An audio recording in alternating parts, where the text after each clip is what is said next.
Moi, mon record, c'était 30, 42.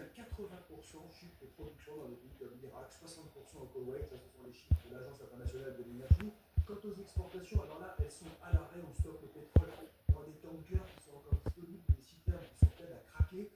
Les stocks grossissent, on ne sait plus quoi faire en fait de ce pétrole coincé dans le Golfe. On parle de 99% d'exportation en moins pour le pétrole et 100% pour le gaz. En plus, le gaz, c'est très difficile de le stocker. Et si on arrête la production de pétrole, on arrête à prix, eh bien le démarrage sera extrêmement difficile, voire quasiment impossible, disent les experts du pétrole. Le problème est là, le seul pays qui s'en sort, eh bien c'est l'Arabie Saoudite. Et pourquoi? Parce qu'elle a un oléoduc à travers le désert qui débouche en mer Rouge. Et l'Arabie Saoudite, c'est quand même 40% de la production du Golfe. Alors, je ne dis pas ce que ça représente en termes de bénéfices.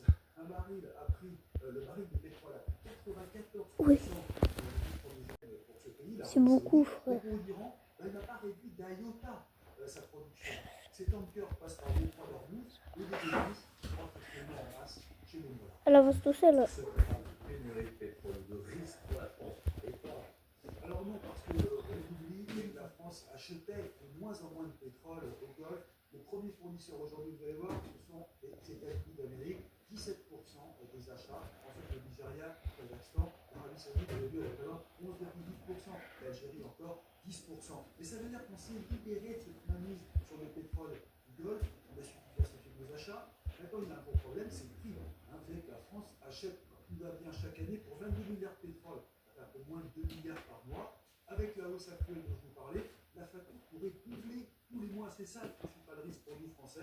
Et c'est aussi un risque énorme pour nos finances publiques. Merci beaucoup. Merci beaucoup. La termination de toute chose. C'est l'impression que nous avons dit. 7h52. Ce sont des images en direct qui nous parviennent d'Israël. Je vous préviens, la prochaine bêtise, on vous envoie en colonie de vacances. Pas ensemble. Non, mais ça, c'est les histoires. C'est les histoires, ne vous inquiétez pas. Filez dans vos chambres et allez faire vos devoirs. Nous, on est bons. C'est les histoires, ça. Oh mince, genre. J'étais arrêtée jusqu'à combien? C'était mon record.